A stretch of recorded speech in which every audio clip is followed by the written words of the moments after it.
8:14 in the morning. The Gobi Desert.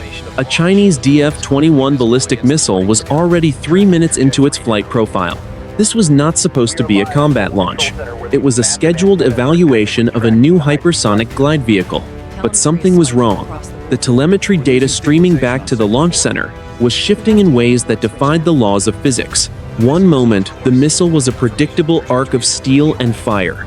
The next, it was an anomaly that no one in the room could explain. The desert floor below was a vast expanse of scorched sand and jagged rock. High above, the sky was a pale and empty blue. The missile climbed through 60,000 feet. It moved with a precision that only a computer could maintain. Below, at the Jiuquan Satellite Launch Center, the atmosphere was thick with tension. This mission was meant to prove Chinese dominance in high-speed flight.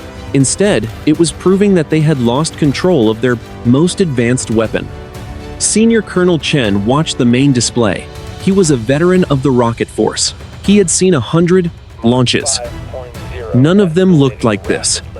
The velocity was holding steady at Mach 5.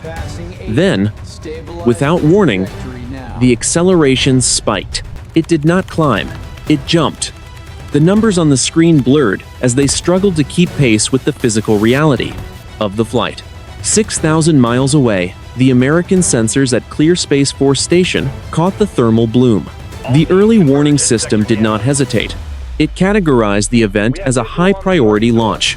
The data was immediately flashed to the Combat Information Center at Indo-Pacific Command in Hawaii. The American response was practiced and professional. "We have a launch," the technician said. His voice was steady but fast. "Bearing 320. Origin is north-central China." The commander leaned over the console. "Is it a test?" "The flight path is standard for a Gobi test range," the technician replied. "But the signature is wrong. The infrared return is too bright. It is 10 times hotter than a standard ballistic missile." On the Chinese side, the confusion was deeper. The missile had reached the edge of the atmosphere. This was the moment of separation. The booster should have fallen away. The glide vehicle should have begun its long and controlled descent toward the target area. Instead, the missile continued to climb. It was ignoring the programmed flight path. "The guidance system is not responding," a technician shouted. "We are losing control of the thrust vector." Colonel Chen did not speak. He watched the red line on the map. It was moving toward the edge of the designated test zone. If the missile crossed that line, it would be heading toward international waters. Specifically, it would be heading toward the Philippine Sea. He had 10 seconds to decide whether to trigger the self-destruct sequence. The American sensors continued to track the object. The heat signature was now so intense that it was saturating the satellite sensors. It looked like a small sun rising through the upper atmosphere. Then, the velocity reading flickered. It showed Mach 10. Then Mach 15. Then the readout went blank. "Sir," the American technician whispered, "the target just accelerated past the limits of our tracking software." In both command centers, the screens remained active. The hardware was functioning. The satellites were in position. The radars were powered to maximum capacity. But the missile was no longer there. It had reached its apogee at 120 miles above the Earth. It was at the very peak of its arc. And then, it simply ceased to exist. The sensors showed nothing but empty space. There was no debris, there was no explosion, there was no thermal trail. The world was watching a ghost. The morning was still quiet. It would not stay that way. 8:18 in the morning, Colorado Springs. Deep inside the mountain at the North American Aerospace Defense Command, the atmosphere was clinical. Every technician in the room was trained for this specific moment. They were watching a high-altitude event over the Gobi Desert. On the main tactical display, the track for the Chinese missile was marked in a pulsing amber. It had reached the peak of its trajectory, 120 miles above the Earth. Sergeant Miller adjusted his headset. He was part of Space Delta IV. His job was to monitor the infrared data from the space-based infrared system. The satellites were the first line of defense. They were the unblinking eyes of the United States. Contact is steady at apogee, Miller reported. The commander stood behind him. Velocity is dropping as it prepares for the descent phase. Confirm the signature. Is it the hypersonic vehicle? Negative, Miller said. The thermal bloom is too large. It is radiating energy like a re-entry vehicle, but it is not re-entering. It is just sitting there. The physics did not make sense. A ballistic missile at the top of its arc is a prisoner of gravity. It must fall. But the sensors were showing a target that had achieved a perfect, momentary hover. For 3 seconds, the DF-21 did not move. It was a golden speck on the edge of space. Then, the amber icon on the screen turned gray. Loss of signal, Miller said. His voice was higher now. I have lost the infrared track. Checking radar. Radar is blind. A second voice called out. Clear Space Force Station reports a total loss of return. The target has vanished. 8:21 in the morning. The Jiuquan Satellite Launch Center. Senior Colonel Chen was staring at a dead console. The telemetry stream had stopped. It was not a hardware failure at the ground station. The signal had simply ceased to exist at the source. He keyed his radio to the range safety officer. Execute the self-destruct command, Chen ordered. Destroy the vehicle now. Sir, the officer replied. The command is not being received. There is no vehicle to receive it. It is as if the missile is no longer in this dimension. Chen felt a chill that had nothing to do with the air conditioning in the bunker. He looked at the secondary tracking station. They were using high-powered optical cameras. The footage showed the black void of space. There was no spark of an explosion. There was no cloud of debris catching the morning sun. The sky was empty. Inside the American Combat Information Center, the senior officers were already on a secure line with the Pentagon. The situation had shifted from a technical anomaly to a strategic threat. If a nation could make a ballistic missile disappear at will, the entire concept of nuclear deterrence was over. Search the entire sector, the commander ordered. I want every radar from Alaska to Australia looking for that bird. We are already sweeping, sir, Miller replied. We have nothing. No wake, no heat, no electronic emissions. It is gone. 8:23 in the morning. The silence was absolute. Across 2 continents, the most advanced sensor networks ever built by man were staring at a single point in the sky. They found nothing. For 5 minutes, the world was at a standstill. The Chinese believed the Americans had used a secret weapon to vaporize their missile. The Americans believed the Chinese had perfected a technology that made physics look like a suggestion. Then, a single chirp came from Miller's console. It was a low-frequency pulse. It was coming from an altitude of 80,000 feet. That was 40 miles below where the missile had last been seen. And it was moving in the opposite direction. I have a contact, Miller whispered. It is back. But it is not a missile anymore. The commander leaned in. What is it?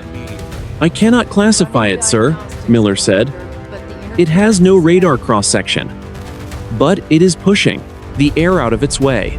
It is a hole in the sky. The mystery of the flight was only beginning. The ghost had returned. 8:23 in the morning. Camp H.M. Smith, Hawaii. The Combat Information Center at Indo-Pacific Command was a room built for crisis. Usually, it was a place of quiet efficiency. Now, it was a storm of controlled panic. Admiral Vance stood at the center of the command deck. He was looking at the main tactical display. The screen showed the vast blue emptiness of the Philippine Sea. 1 minute ago, it had been clear. Now, a single purple icon was blinking near the center of the screen. The sensor technician spoke loudly. Admiral, the contact is firm. 80,000 feet. Velocity is Mach 4. It is heading 180. Due south. Vance did not take his eyes off the screen. You said we lost it over the Gobi Desert.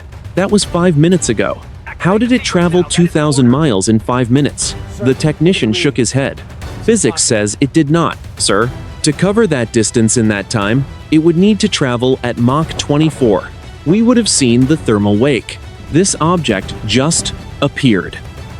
This was the strategic vacuum. The American military was built on the idea of early warning. They tracked launches. They projected arcs. They moved interceptors into position before the threat arrived. But you cannot intercept a ghost. You cannot fight an enemy that can delete itself from reality and reappear behind your lines. Where is the nearest Aegis ship? Vance asked. The Chief of Staff responded immediately. The USS Howard is on station 80 miles from the projected path. They are at general quarters. Their SPY-6 radar is active. They have a lock. 8:25 in the morning. The Philippine Sea. On board the USS Howard, the world had narrowed to the glow of computer consoles. The ship was a destroyer designed for air defense. It was one of the most capable platforms in the United States Navy, but the crew was looking at something that should not exist. The tactical action officer called out to the captain. "Captain, target is descending, 70,000 feet, 65,000. It is not falling, it is diving." The captain leaned over the display.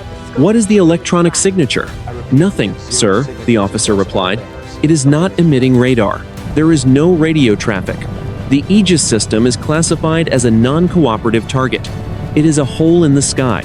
We are tracking a displacement of air, not a solid object." Inside the hull of the destroyer, the sound of the engines was a low hum. The crew was silent. They knew the stakes. If this was a Chinese weapon, the balance of power had just shifted.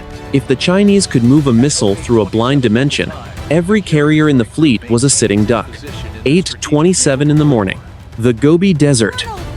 The Chinese command center was equally paralyzed. Senior Colonel Chen watched his own monitors. His team had regained a partial signal. It was a faint echo from a secondary satellite. The data confirmed the American reports. Their missile was in the Philippine Sea. "Who is controlling it?" Chen demanded. "No one, sir," the lead engineer said. His hands were trembling. "The guidance computer is dead.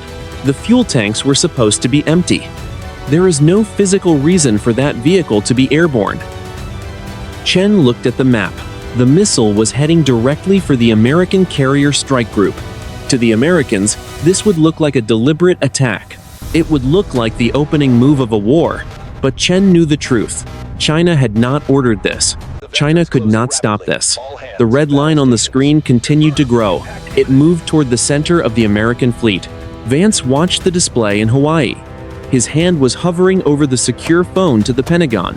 It is closing the gap. Time to intercept is 2 minutes. The silence in the room was heavy. The world was sliding toward a conflict that no one had planned. 8:28 in the morning. Beijing. Inside the underground command bunker of the People's Liberation Army Rocket Force, the air was cold. General Wei stood behind the technicians. He was the man responsible for the strategic nuclear deterrent of the nation. He looked at the primary tracking display. The red icon representing the DF-21 was blinking. It was a rhythmic, mocking light. "Report," General Wei said. His voice was low and dangerous. Senior Colonel Chen stood at attention. "General, we have lost all command link capability. The secondary encryption keys were rejected by the onboard computer. The vehicle is no longer accepting instructions from this facility." General Wei leaned forward. "Is it a technical failure, or has the system been compromised by the Americans?" "We do not know, sir," Chen replied. "But the flight path is deliberate. It is performing a high-gravity turn that would crush a standard airframe. It is heading directly for the American carrier strike group. To the Americans, this is an incoming strike." General Wei looked at the clock. If they believe it is a strike, they will retaliate. They will not wait for an explanation that we do not have. Open the hotline to the Pentagon. Now. 8:29 in the morning. The Philippine Sea. On the bridge of the USS Howard, the green light of the radar consoles reflected in the captain's eyes. The ship was slicing through the swells at 30 knots. Every weapon system on the destroyer was slave to the Aegis fire control computer. 2 standard missile, 3 interceptors were already cleared for launch. The tactical action officer spoke into his headset. "Bridge, combat. Target is at 50,000 feet. Range is 40 nautical miles. Velocity is Mach 6 and increasing. The captain gripped the edge of the chart table. What are the rules of engagement? Admiral Vance is still holding the release. Sir, the target is inside the exclusion zone, the officer replied. If we do not fire in 30 seconds, the intercept window will close. The carrier will be in the terminal impact cone. The captain looked at the display. He saw the purple icon. It was moving with a fluidity that was unnatural. A ballistic missile should be a predictable physics problem. This object was weaving. It was hunting. The target is maneuvering, the captain said. A ballistic re-entry vehicle cannot maneuver like that at Mach 6. It would tear itself apart. Confirm, the officer said. It is correcting its course every half second. It is looking for the carrier. 8:30 in the morning. The Pentagon. The National Military Command Center was in a state of high alert. The Secretary of Defense was on the line with Admiral Vance in Hawaii. The digital map showed the entire Pacific theater. The American response was already in motion. Land-based interceptors in Alaska were being brought to readiness. If the carrier was hit, the escalation would be immediate and total. Admiral, the secretary said, do you have a positive identification? Sir, we have a solid radar track, Vance replied. The Chinese launched it from the Gobi. It disappeared for 8 minutes. Now it is on a terminal run against the USS Ronald Reagan. I am requesting permission to engage. Wait, the secretary said. We just received a flash message from Beijing via the hotline. They are claiming they have lost control. They are saying the weapon is not responding to their commands.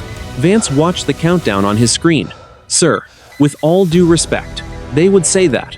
In 20 seconds, that weapon will be in the kill zone. I cannot gamble a carrier on a Chinese excuse. 8:31 in the morning. The atmosphere was a drum skin stretched to the breaking point. In the silos of the USS Howard, the exhaust vents opened. The cooling systems hissed. The missiles were seconds from ignition. Across the ocean, the Chinese general watched his screens and waited for the flash of a departing interceptor. Both sides were holding their breath. Both sides were waiting for the first shot of a war that neither of them understood. The target reached 40,000 feet. It began to glow. 8:31 in the evening. The Philippine Sea.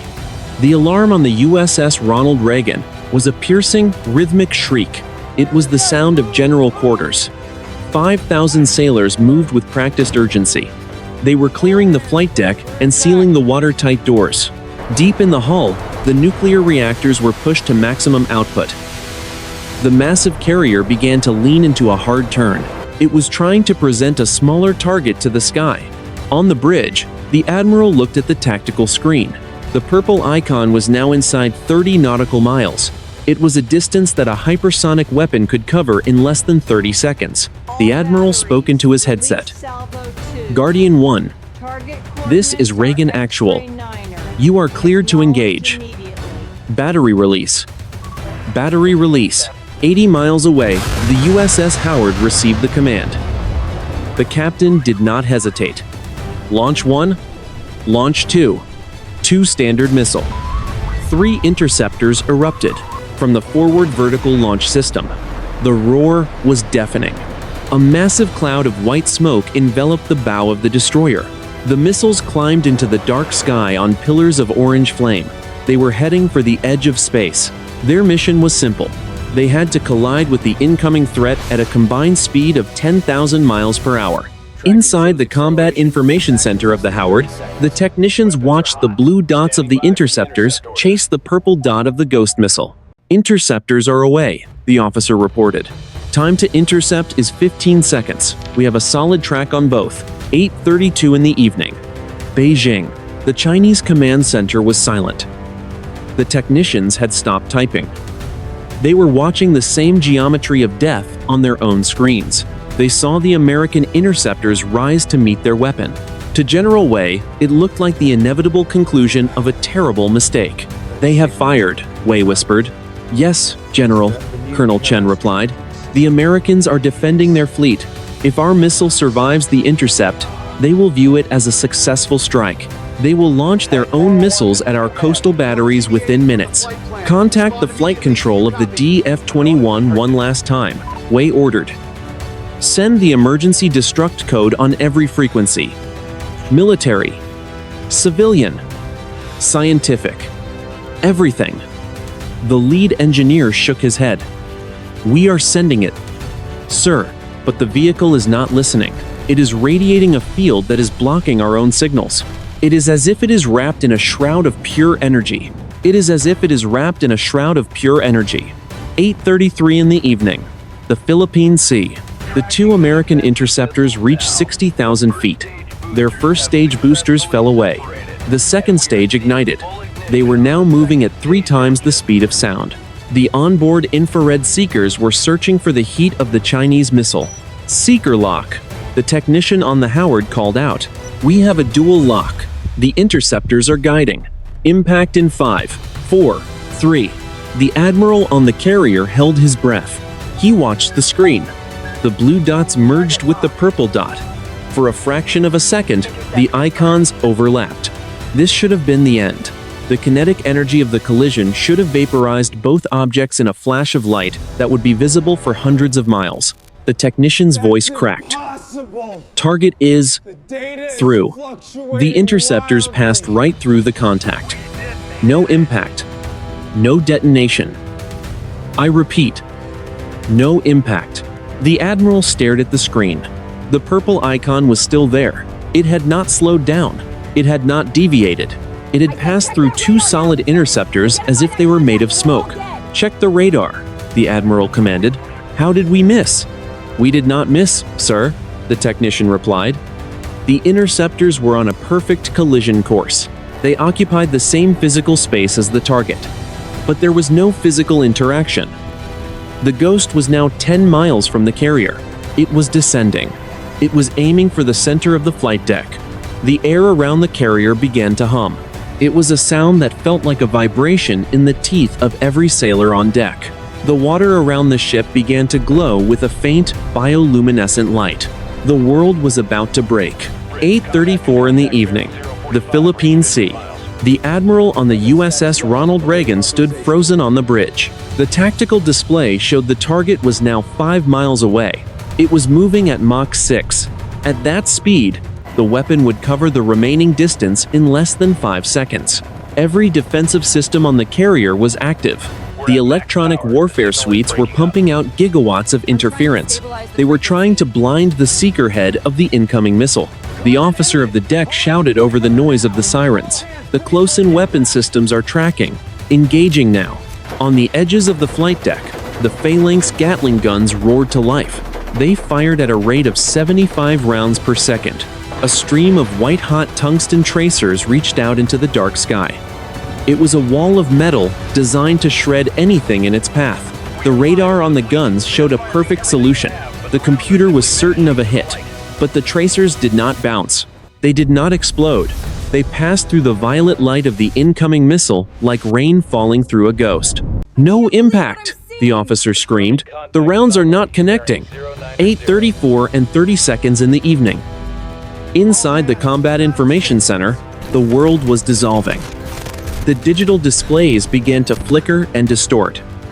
The voices on the internal communications were replaced by a low, rhythmic pulsing sound. It was not static. It was a melody of mathematical precision. Every computer on the ship began to scroll lines of unknown code. The Aegis system, the most advanced air defense network in the world, had been hijacked by a signal that did not originate from any known military frequency. The technician at the primary console threw his hands up. I have no control. The system is slaved to the target. It is using our own power to stabilize its flight.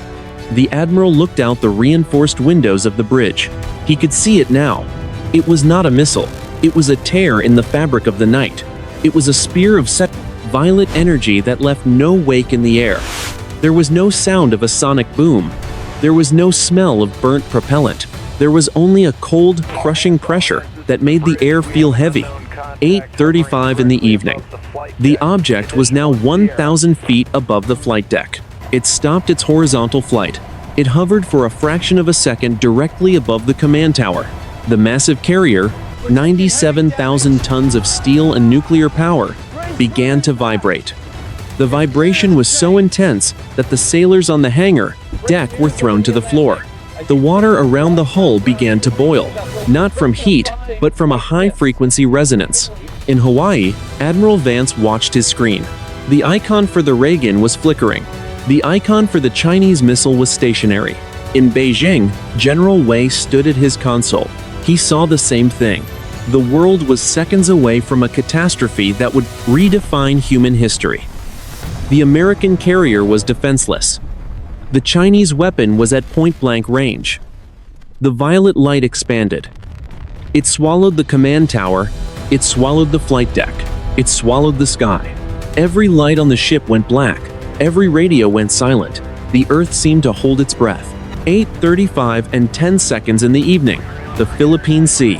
The violet light did not explode. It contracted. The blinding radiance that had swallowed the USS Ronald Reagan pulled inward toward a single, microscopic point of intensity above the command tower. Then, with a sound like a sharp intake of breath, it vanished. The Admiral opened his eyes. He expected to find his bridge in ruins. He expected the smell of ozone and the screams of the injured. Instead, there was only a heavy, unnatural silence. Every digital screen on the bridge was cycling through a reboot sequence. The emergency red lighting flickered, then stabilized into a steady glow. "Status," the Admiral whispered. His voice was hoarse. "Report status." The officer of the deck was leaning against the chart table. His face was pale. "We are intact, sir. No fire. No hull breaches. The reactors are stable. But the target, it is gone." "It hit us," the Admiral said. "I saw it. It was right above us." "It did not hit us, sir," the technician said, staring at a flickering radar console. "It passed through us. Or it moved around us in a way I cannot describe. Sir, I have a new contact. Look at the long-range sweep. 8:35 and 40 seconds in the evening. Hawaii and Beijing. The sensors at Indo-Pacific Command and the Rocket Force headquarters in Beijing synchronized for the first time in history. Both nations were staring at the same impossible data. The DF-21 was no longer a ballistic missile. It was no longer at sea level. "I have the contact," the technician in Hawaii shouted. "Altitude is 110,000 feet. It is climbing. Velocity is Mach 22. Confirmed in Beijing," the lead engineer reported to General Wei. "The object has reappeared. It is on a new heading, 350. It is heading toward the North Pole." The room in Hawaii went cold.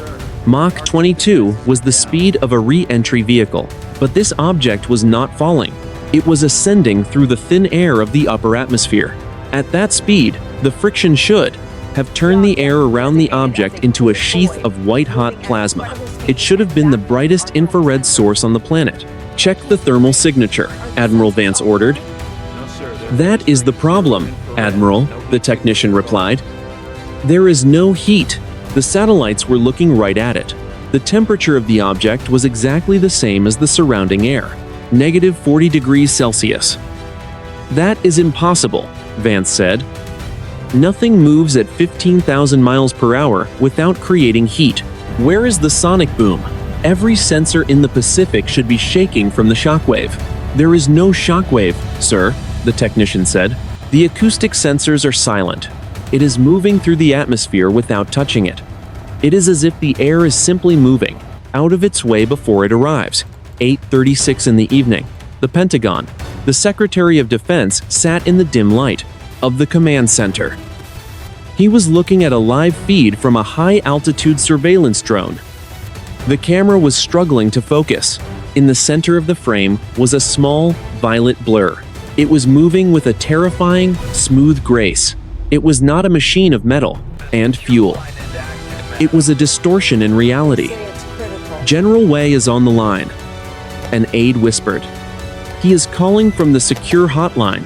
The secretary picked up the phone. "General." "Mr. Secretary." Wei's voice was translated instantly. It was steady, but filled with a profound realization. "We have analyzed the initial launch data. The vehicle that is currently over the Pacific is not the missile we launched from the Gobi Desert." "Explain," the secretary said. Our missile was destroyed, Wei said. It was vaporized at the moment of apogee. Whatever reappeared 8 minutes later. Whatever just hovered over your carrier. It merely used our missile's trajectory as a doorway. We are not tracking a Chinese weapon. We are tracking an intruder. The secretary looked at the screen.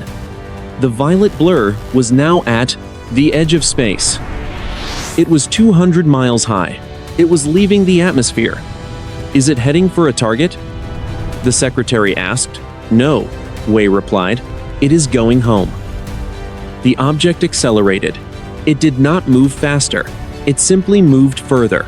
In 1 second, it was over the Philippine Sea. In the next, it was over the Arctic Circle. Then, it was gone. The morning was returning to the Pacific, but the world was no longer the same. 8:36 in the evening. The Philippine Sea. The USS Ronald Reagan was a ghost ship for exactly 60 seconds. Then, the power returned. The massive LED screens on the bridge flickered to life. The hum of the ventilation system resumed. On the flight deck, the sailors who had been thrown down by the vibration began to stand up. They looked at each other in the dim emergency light. There was no smoke, there was no fire. The carrier was perfectly intact.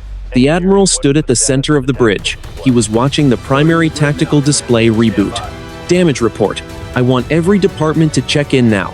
Engineering reports all reactors are green, the officer of the deck said. His voice was shaking. Medical reports, no casualties.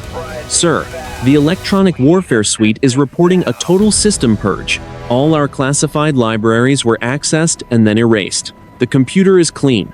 The admiral looked out at the dark water. The bioluminescent glow was fading. The resonance that had shaken the ship was gone. It was replaced by the natural sound of the ocean. The target, the admiral said. Where is it? It is gone, sir, the technician replied.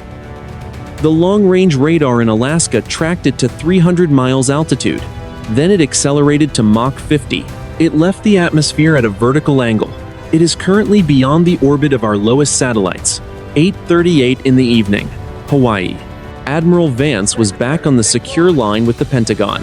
The tension in the room had shifted from the fear of an attack to the shock of an encounter. The data from the USS Howard was being uploaded to the servers in Hawaii. The analysts were already looking at the aborted intercept. Admiral, the Secretary of Defense said, explain why the standard missiles failed to detonate. Sir, the telemetry is confusing, Vance replied. The missiles did not malfunction. The proximity fuses never triggered because they never detected a solid mass. The radar on the Howard showed a target. The optical cameras showed a light, but the physical sensors on the interceptors saw nothing but empty air. It was like trying to punch a shadow. And the Chinese? The secretary asked. They are as baffled as we are, sir, Vance said. General Wei is still on the line. He has authorized a full data exchange. They are sending us the launch telemetry from the Gobi Desert. They want to know what happened to their missile as much as we do. 8:40 in the evening. Beijing. General Wei sat in his chair. He looked older.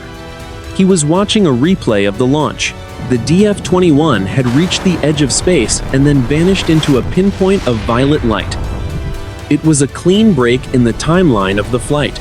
The Americans are calling it an intruder, Colonel Chen said. They are correct, Wei replied. Our weapon was not hijacked. It was replaced. Whatever that object was, it used our missile as a beacon. It wanted to see how we would react. It wanted to see our best ships and our fastest missiles. And it saw them, Chen said. It saw that we could do nothing to stop it. The general nodded slowly. It did not come here to start a war. If it wanted a war, the Reagan would be at the bottom of the Philippine Sea. It came here to demonstrate that our technology is primitive. We have been building walls in the ocean. This thing showed us that the ceiling is open. The crisis was de-escalating, but the mystery was deepening. The two greatest military powers on Earth were no longer looking at each other across the sea. They were both looking up. The world was returning to a state of uneasy peace. The violet light was gone, but the data remained. Millions of lines of unknown code were now sitting in the memory banks of the most advanced warships in the American fleet.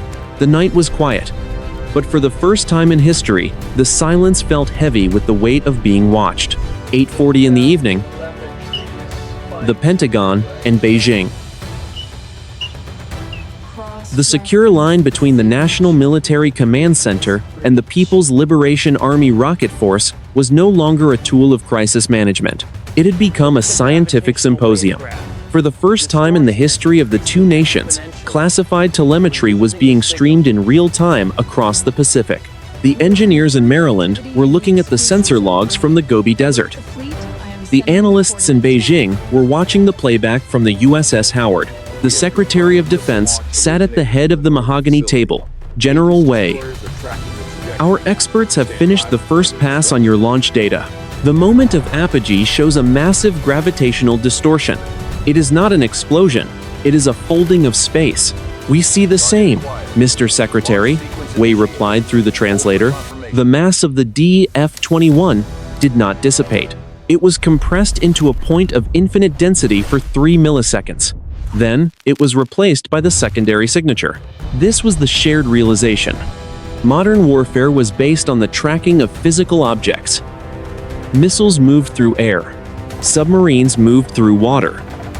But this object moved through a layer of reality that neither side could map.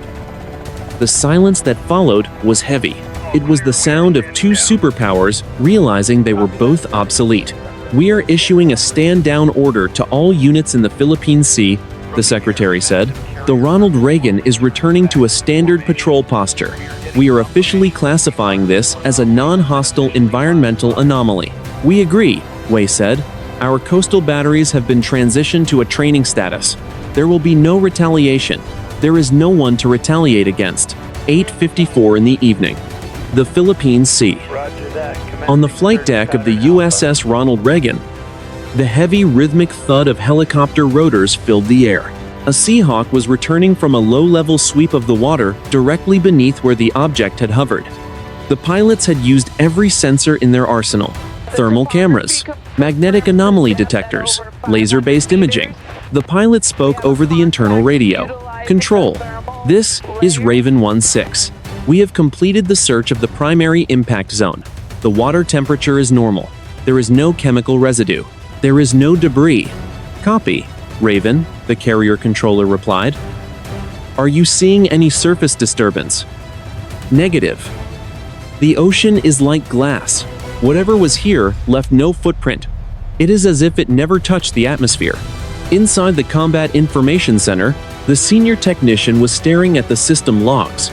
He was looking at the code that had appeared on the screens during the encounter. It was not a virus. It was a sequence of prime numbers and star charts. It was a message that the computer had translated into the only language it understood. Sir, the technician said to the admiral, I think the object was using our radar as a bridge. It was not trying to jam us. It was trying to talk to the ship. The admiral leaned over the shoulder of the technician. What did it say?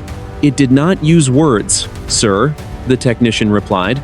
It left a set of coordinates. They are not on this planet. They are pointing toward the center of the galaxy.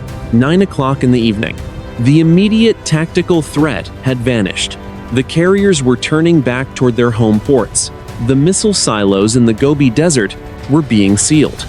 The world was safe from a war that had almost begun by mistake. But the fear remained. It was a different kind of fear.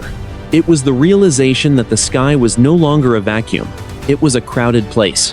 The admiral stood on the bridge of the Reagan and watched the moon rise over the Pacific. The water was dark and deep.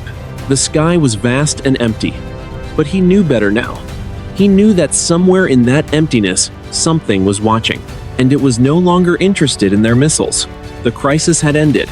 The investigation was just beginning. 10:35 in the evening. The Philippine Sea. The USS Howard sat motionless in the dark water. The sea was as flat as a sheet of obsidian. Powerful floodlights from the destroyer cut through the gloom. They illuminated the patch of ocean where the violet object had supposedly made contact with the surface. There was no smoke. There was no oil slick. There was not even a cluster of bubbles to mark a sinking wreck. On the bridge, the captain watched the feed from a remotely operated vehicle. The underwater drone was 400 meters below the surface. Its cameras scanned the blue-black void. The sonar was active. It sent out pulses that should have bounced off the twisted metal of a crashed missile. Instead, the screen showed a perfect, featureless return. "We have reached the predicted impact coordinates," the drone operator said. "I am seeing zero debris. No thermal anomalies. The water temperature is consistent with the surrounding area." The captain leaned closer to the monitor. "Check the seabed. If it sank, it would have left a crater. At that velocity, the kinetic energy alone should have scarred the ocean floor." "The sonar sweep of the bottom is clean, sir," the operator replied. "There is no impact site. It is as if the object stopped existing before it touched the water." Inside the Combat Information Center of the Ronald Reagan, the data was being replayed for the 100th time. The analysts were comparing their logs with the encrypted files sent from Beijing.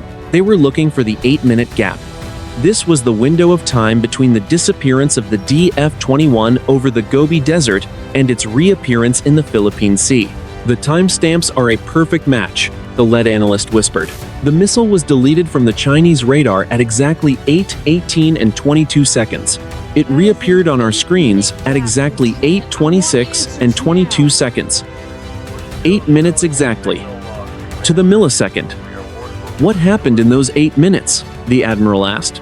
"Sir, look at the telemetry from the onboard computer before the signal died," the analyst said. "The internal clock of the missile shows that only 4 seconds passed for the vehicle.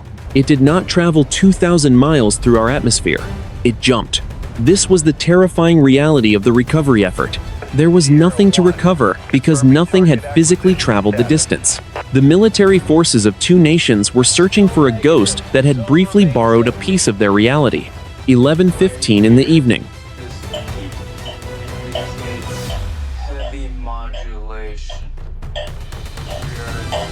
Senior Colonel Chen stood in a room filled with printed data sheets. His team had isolated the signal that had taken over the missile's guidance system. It was not a radio frequency. It was a gravitational pulse.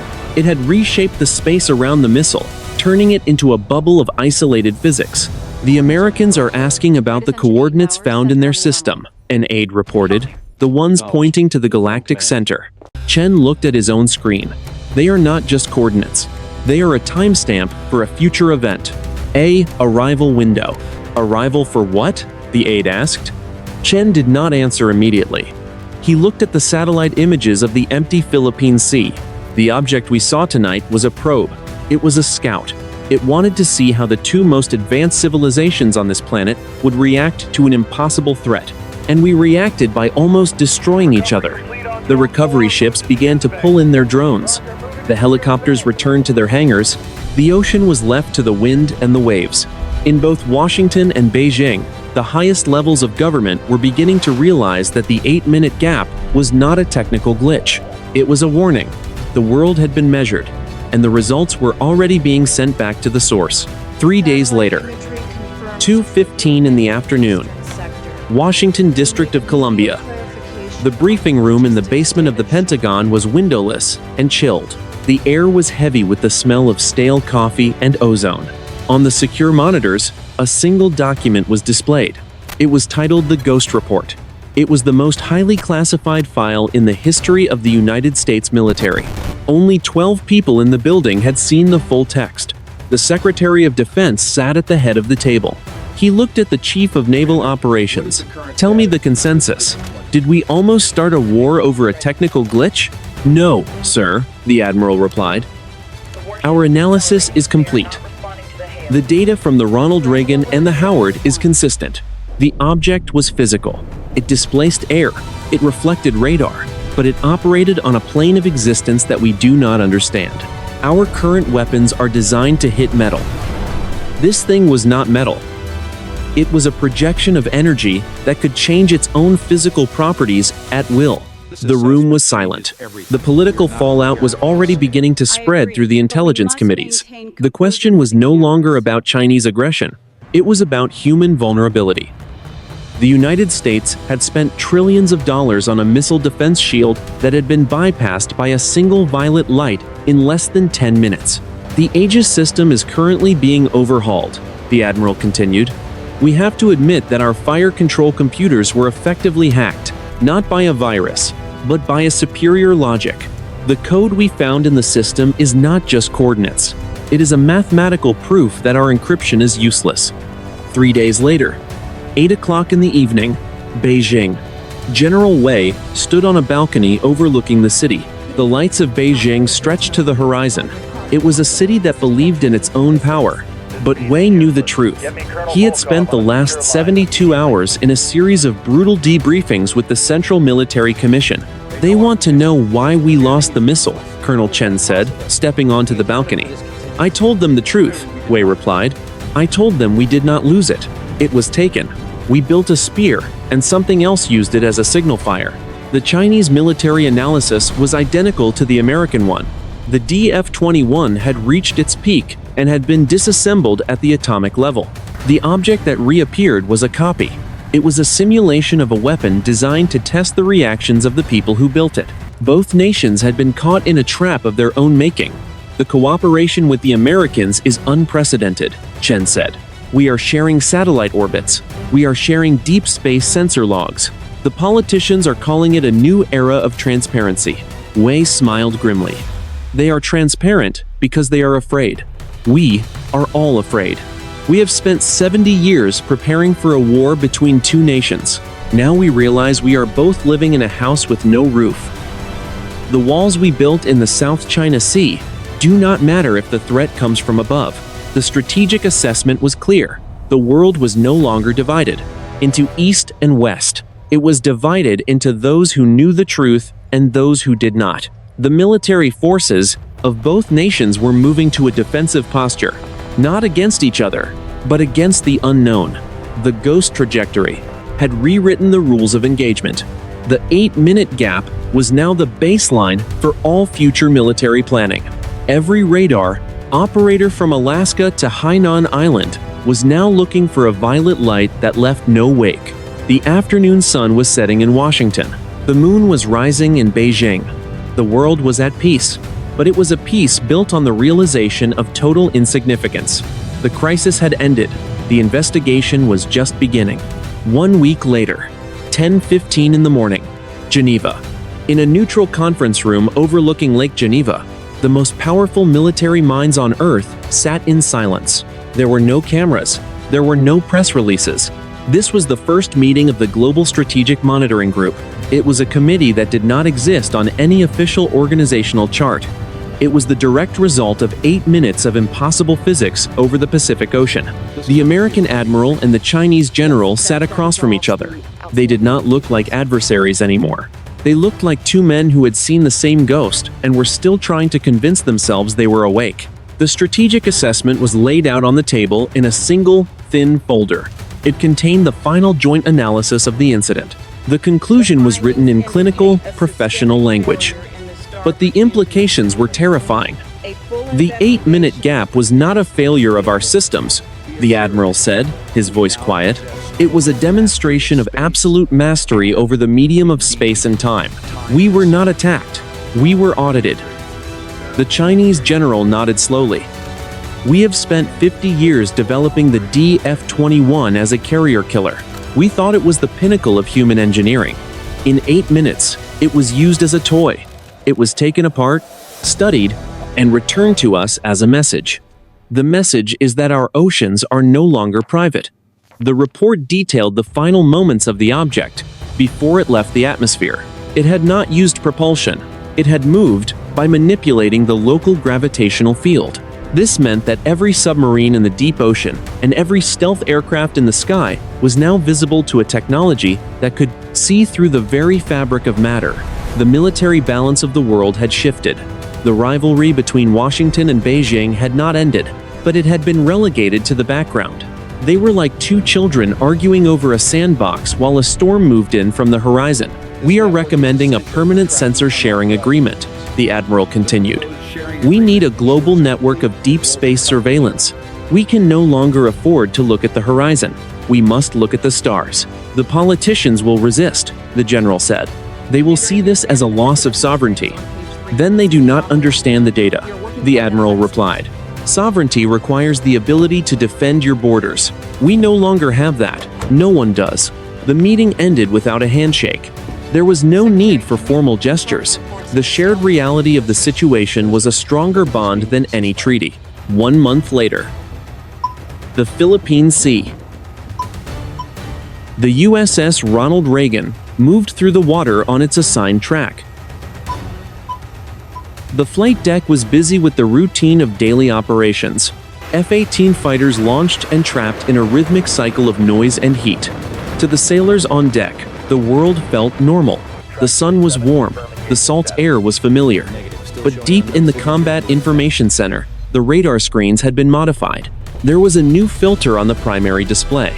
It was a high-frequency search mode designed to detect gravitational ripples. The technicians who monitored it were silent and focused. They were no longer looking for Chinese missiles or Russian aircraft. They were looking for a violet light. The ocean was vast and deep.